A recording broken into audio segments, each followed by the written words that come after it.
OSI மாதிரி 7 அடுக்குகளின் வலை தொடர்பு அமைப்பு. OSI மாதிரி என்றால் என்ன? OSI Open Systems Interconnection மாதிரி என்பது வலைத்தளத்தில் தரவு எப்படி ஒரு சாதனத்திலிருந்து மற்றொரு சாதனத்திற்கு சென்று சேருகிறது என்பதை விளக்கும் ஒரு கற்பனை கன்செப்சுவல் மாதிரி ஆகும். இது 7 அடுக்குகளாக பிரிக்கப்பட்டுள்ளது. இது ISO International Organization for Standardization மூலம் உருவாக்கப்பட்டது மற்றும் அனைத்து வலைத்தளங்களும் ஒரே விதமாக செயல்பட வேண்டும் என்பதற்கான ஒரு தரநிலையாக இருக்கிறது. OSI மாதிரியின் முக்கியத்துவம். வலைப்பிழைகளை கண்டறிய உதவுகிறது. தரநிலைகளை அமைக்க உதவுகிறது. இது சாதனங்களுக்கு ஒருங்கிணைப்பு தருகிறது.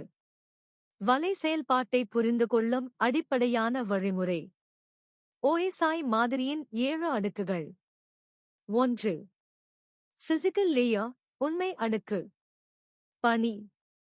தரவை 0 மற்றும் 1 என்ற பைனரி வடிவில் கேபிள்கள், சிக்னல்கள் அல்லது வயர்லெஸ் மூலம் அனுப்புகிறது. எடுத்துக்காட்டுகள்: ethernet cable, fibre optic, hub, wifi சிக்னல்கள்.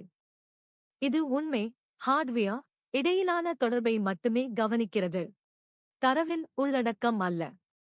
2. டேட்டா லிங்க் லேயர் தரவு இணை அடுக்கு. பணி. MAC முகவரி மூலம் சாதனங்களை அடையாளம் காணும். பிழைகளை கண்டறிய உதவும்.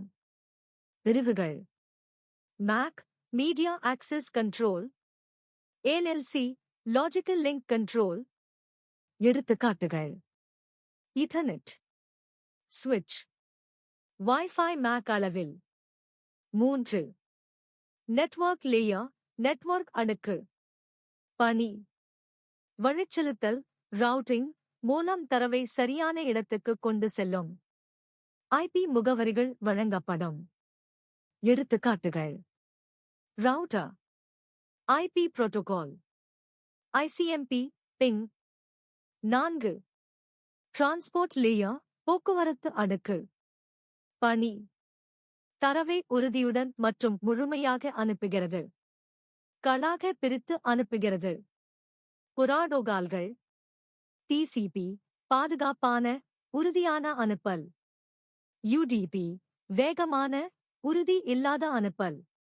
எடுத்துக்காட்டுகள்: TCP UDP port numbers 80 HTTP 443 HTTPS. 5. Session layer அமர்வு அடுக்கு. பணி. சாதனங்களுக்கு இடையே ஒரு அமர்வை ஆரம்பித்து பராமரித்து முடிக்கிறது. எடுத்துக்காட்டுகள்: நெட்பயோஸ், RPC ரிமோட் ப்ரொசீஜர் கால். 6. பிரசன்டேஷன் லேயர் வழங்கல் அடுக்கு. பணி. தரவை மாற்றம், குறியாக்கம், கம்பிரஷன் செய்கிறது.